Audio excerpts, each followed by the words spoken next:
An expert says we could be immortal by the year 2029. California liberals get a hard lesson in economics, and a satanic black mass is scheduled for Oklahoma City. This is SkyWatch TV for Tuesday, April 26th, 2016. I'm Derek Gilbert. First up, the White House appears ready to release those secret 28 pages that are missing from the official congressional 9/11 report. As I mentioned last week, a 47-page report written in 2003 called Document 17, which was quietly declassified by the government last year, reveals that the FBI knew that the flight certificate of a Saudi national who trained with the 9/11 hijackers had been in contact with the Saudi embassy in Washington, D.C. Now, the Associated Press reported Monday that the Obama administration will likely soon release part of those 28 pages from the congressional report. The pages were kept secret on orders of President George W. Bush. However, in reading the AP story between the lines, it appears that they are redacting those 28 pages before they will be released. Being the Special Inspector General for Afghanistan Reconstruction must be a special kind of punishment. John Sopko is the man who has this job. He's investigating waste and outright fraud that has gone into rebuilding Afghanistan after our invasion 15 years ago. He's talking about waste and fraud in the hundreds of millions, perhaps billions of dollars.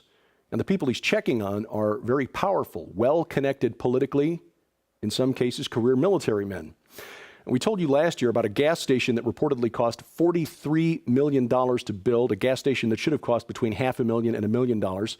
Apparently, miscommunication and hostility between the Department of Defense and the Inspector General's office, gee, wonder why there's hostility there, inflated the actual cost of that gas station in the Inspector General's report. An outside contractor puts the actual cost of that station at about $5 to $10 million. However, the point remains, how many Afghans drive vehicles that are powered by compressed natural gas? The average Afghan earns less than a year than it costs to convert a vehicle from gasoline to compressed natural gas.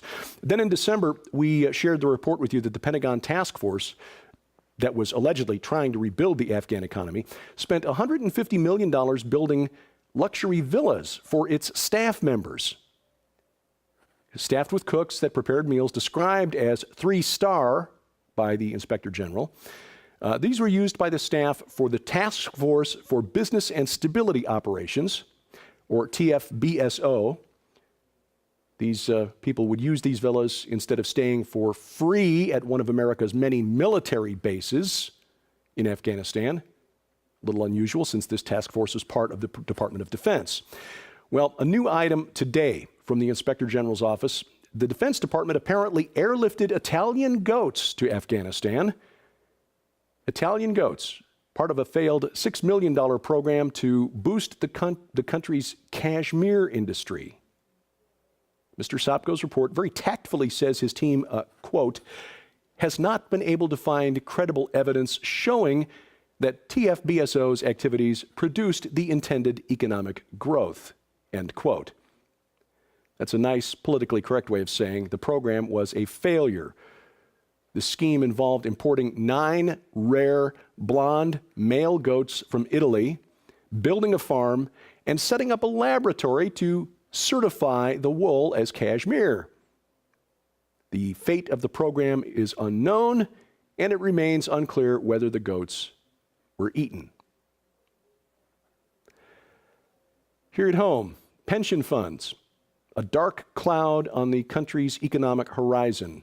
The Central States Pension Fund, which handles retirement benefits for Teamster Union truck drivers across a number of states, including our state of Missouri here, one of the largest pension funds in the nation, has filed an application to cut benefits effective July 1st of this year. The pension fund projects that at the current rate of expenditures, it will be insolvent by 2025. The fund currently paying out $2.8 billion a year in benefits, but it's putting out $3.46 for every dollar it takes in from employers. It's very simple mathematics, not sustainable. The proposed cut would be about 23% on average for retirees, but for some, the cut would be more than 50% of what they currently take home. That is a shock to the budget. And if this fund goes belly up, it would overwhelm the Pension Benefit Guarantee Fund, which is the insurance fund supposed to backstop pension funds. At the end of last year, it only had $1.9 billion in total assets. Remember that the Central States Fund is paying out $2.8 billion a year. And pensions are a huge problem in my home state of Illinois. Pensions there underfunded by about $111 billion as of December. The state legislature tried to address the problem, but the difficulty they're running into, other than not having enough money to keep the funds going, is that the state Supreme Court overturned a law passed by the legislature in 2013 to alter the benefits to try to keep them solvent. In other words, the state Supreme Court has decreed that in spite of the fact that the funds are essentially insolvent, the state cannot cut benefits to any of its participants, which means at some point, nobody is going to get nothing. So Illinois is on track to learn a hard lesson in economics. You cannot keep paying out more than you take in. Liberals in California just learned another hard lesson in economics. A year ago, former Homeland Security Chief and current president of the University of California system, Janet Napolitano, announced that the university system there would raise its minimum wage to $15 an hour at the start of the next school year. And this is independent of what the state legislature decided to do with the minimum wage. Well, it did raise the minimum wage to $15 an hour, more than double the national requirement. And now more than 500 workers at Cal Berkeley are being laid off.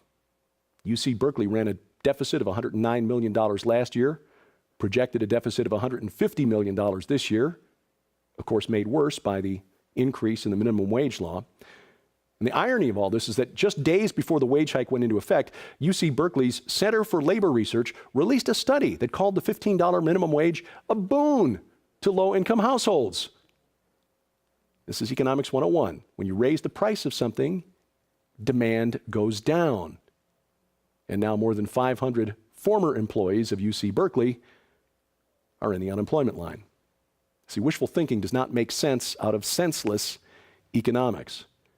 We see more examples of this in the green energy sector, another giant in renewable energy about to file for bankruptcy, which will cost taxpayers more than $3 billion to clean up. SunEdison was once called North America's largest provider of solar energy.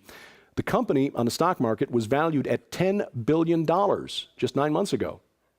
In 9 months' time, its stock price collapsed. Last Friday, the value of the stock closed so low that the value of the company was $117 million. That's a drop of 98% of its value. Is it a surprise to you to learn that the founder of SunEdison has close ties to Bill and Hillary Clinton? And a giant solar plant in California, also on the verge of collapse. The California Public Utilities Commission last week spared the Ivanpah solar thermal plant. I'm probably pronouncing that wrong. Ivanpah, Ivanpah. Spared the thermal plant from shutdown. It's a move that would have cost United States taxpayers $1.6 billion in Department of Energy loan guarantees. This plant in the Mojave Desert near the Nevada border uses mirrors to focus the sun's rays to generate heat, boil water, and the steam then turns turbines.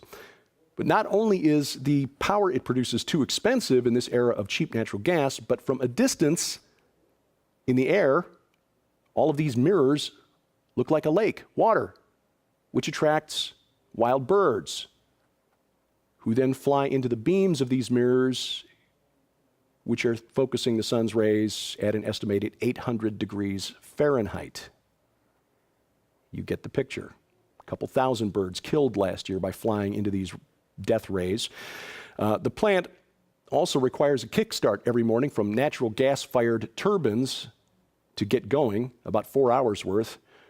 And those turbines generate enough carbon, ironically, to require the plant to participate in California's cap and trade program to reduce its carbon emissions. Something about Oklahoma City seems to attract Satanists. For the third time in as many years, Satanists are planning an event in Oklahoma City that is generating pushback from the good people there. a black mass scheduled at the Oklahoma City Civic Center on August 15th by a group called Dachma of Angra Mainyu. Probably not pronouncing that correctly either. Angra Mainyu is another name for the destructive spirit of the religion Zoroastrianism. Another name for this spirit is Ahriman, as in the Ahriman Gate by Tom and Nita Horn. We're talking about the evil one. Well, a Roman Catholic group called Tradition, Family, and Property is working on a petition drive. They've collected more than 100,000 signatures asking the city and the Civic Center to put a stop to this so-called black mass. This group tried the same thing 2 years ago, 2014, putting on a black mass in public. The Civic Center seats about 90 people, so this is not going to be widely viewed. Last year, the Satanic Temple, the group based out of Detroit, which is really one guy and a group of friends, he's an atheist, doesn't even believe in Satan. The Satanic Temple created that 7-foot-tall statue of Baphomet that it wanted to donate to the Capitol building there in Oklahoma City, which led the Oklahoma legislature to eliminate not just that statue, but also the statue of the Ten Commandments. This is how the Satanic Temple in Detroit is trying to manipulate religious freedom laws here in the United States for its own benefit. Well, my take on this is a very simple one. Our first response, and the natural world response, the petition drive is fine, but we need to remember that these people worshiping their Ahriman were created by God with free will, just as you and I were. And free will means that they're given the freedom to make some really stupid choices. We really need to focus on the supernatural aspect here, hit our knees and pray as our first response, and perhaps then some witnessing efforts, even if they reject the people who go to witness to them, if and when this black mass takes place, would be appropriate. But our response, even though we claim to believe even though we do believe in an invisible creator God who is the ultimate arbiter of right and wrong and will judge all one day, oftentimes we turn first to a natural response rather than a supernatural response. What is it about Oklahoma City that attracts these people? One of the leaders of the transhumanist movement has moved up his timeline for achieving immortality. Dr. Raymond Kurzweil, whose prediction that humanity would achieve immortality by 2045 has become somewhat famous in the transhumanist community. In fact, there's a group that calls itself the 2045 Initiative that's working toward making that a reality. He's moved up his timeline to 2029.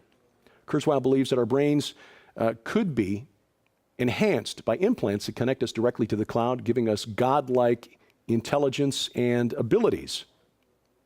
Does it sound familiar? Is it ye shall be as gods? Yes, this is science being used to try to make true the promise given to Adam and Eve in the garden. And there's a new article at Scientific American that argues that this transhumanist desire to achieve the technological singularity, to become virtually immortal and achieve godlike status, is it stems from a yearning for transcendence. In other words, this author argues, it is in essence a religious belief. Now, most in the transhumanist movement would disagree with that, but he is correct. It is, in fact, a 21st century science fiction religion. Now, the author of this piece argues that the goal will remain forever out of reach for researchers because achieving the technological singularity and the ability to upload one's consciousness into a machine requires cracking the neural code, which is far more complex than anything we humans have ever attempted. But it really doesn't matter whether these people can achieve the singularity or not. If they can deceive enough people into believing that they can and placing their faith in that for salvation rather than in the gospel of Jesus Christ, which to them, many of them, are nothing more than words in a dusty book based on ancient superstitions, then they will have won. The enemy, Ahriman, Angra Mainyu, Satan, Lucifer, whatever you want to call him, the fallen doesn't really care what you believe as long as it's not the one true thing, that Jesus Christ is the way, the truth, and the life, and that no one comes to the Father except through him. And that's why we produced the documentary film, Inhuman, The Next and Final Phase of Man is Here. SkyWatchTV and Defender Films. If you've not seen it yet, we highly encourage you to get it. You may be sick of hearing us talk about it by this point, but transhumanism is a religion, whether it presents itself as one or not, and it is luring people astray, especially our children and grandchildren who are growing up with the miracles of modern technology around them from the time they leave the crib. And we have exciting news, by the way, about the movie Inhuman. You remember that we had asked for your help, and many of you graciously provided it by voting in the People's Choice category at the 37th Annual Telly Awards. We also submitted the film for adjudication by a panel of industry professionals, filmmakers, video producers, advertising executives, and they judged the entries on the quality of the production. And we are very pleased and humbled to announce that Inhuman, the next and final phase of Man is Here, has been awarded a Silver Telly in the 37th Annual Telly Awards. That is their highest honor. Basically, their stamp of excellence on the film. And so my personal congratulations to Director Gans Shimura, to the narrator of the film, my best friend, Sharon Gilbert, and especially to Tom Horn, CEO of SkyWatch TV and Defender Films, for his vision, without which the film would never have seen the light of day. Again, we encourage you to get it, share it with your friends, because this is a growing belief system that will lure many astray, may in fact be one aspect of the great deception that Jesus warned us about. This week on SkyWatch TV, we share a look at some of the exciting developments at Whispering Ponies Ranch. And Whispering Ponies Ranch is the reason for much of what we do here at SkyWatch TV. This camp will be made available to broken, abused children, and the miniature horses Nita Horn is raising at Whispering Ponies Ranch is the key that we pray will unlock their spirits and allow healing to enter in. The program airs multiple times tonight. The Victory Television Network, WGGN TV in Sandusky, Ohio, WLLA TV in Kalamazoo, Michigan, and coast to coast on the Christian Television Network. That's DirecTV Channel 376, the Dish Network, Channel 267, Glory Star Satellite, Channel 117. Tomorrow, the Cornerstone Network, coast to coast, and then again Saturday on the Victory Television Network and the Christian Television Network. For a complete listing of dates, times, and stations when SkyWatch TV is broadcast, log on to skywatchtv.com and then click the link in the top menu bar that says Channel Listing. Speaking of video, the Rocky Mountain International Prophecy Conference, streaming live again this year. So if you can't make it to Colorado Springs, we will come to you. All 32 speakers will be featured at least once on the live stream, and all of those presentations will be archived for 45 days, 6 weeks after the conference, so you can watch them at your convenience, invite friends over, and have a prophecy conference watching party if you like. For information and to sign up, log on to prophecywatchers.com. Your support is critical to us here at SkyWatch TV, and we do sincerely appreciate it. During the month of April, your gift of $20 or more will get you this thank you from SkyWatch TV, an Amazing Grace glass block paperweight, and the aforementioned Ahriman Gate, the audiobook edition, narrated by yours truly. Again, that's our gift to you, our way of saying thank you for your support of $20 or more. To donate, log on to skywatchtv.com/donate. And of course, you can help us by just clicking your mouse. Click like, click share, click subscribe at our YouTube channel, share our tweets and our Facebook posts. You'll find all of that there online. And the stuff I post to the internet goes here, Twitter, Facebook, and my website, which features my blog. My email address for your comments and questions, dgilbert@skywatchtv.com.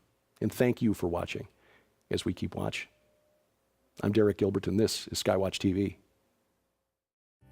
To celebrate the release of Nita Horn's inspiring new book, No Fences, SkyWatch TV would like you to tell your story, because after all, even if you don't think so, you actually have a story. Send in your story, and we are going to choose the 10 best, and they'll be published for Christmas release in an anthology of those stories, along with the book that you buy that is actually only $19.95. Am I right on that? That's correct. For free.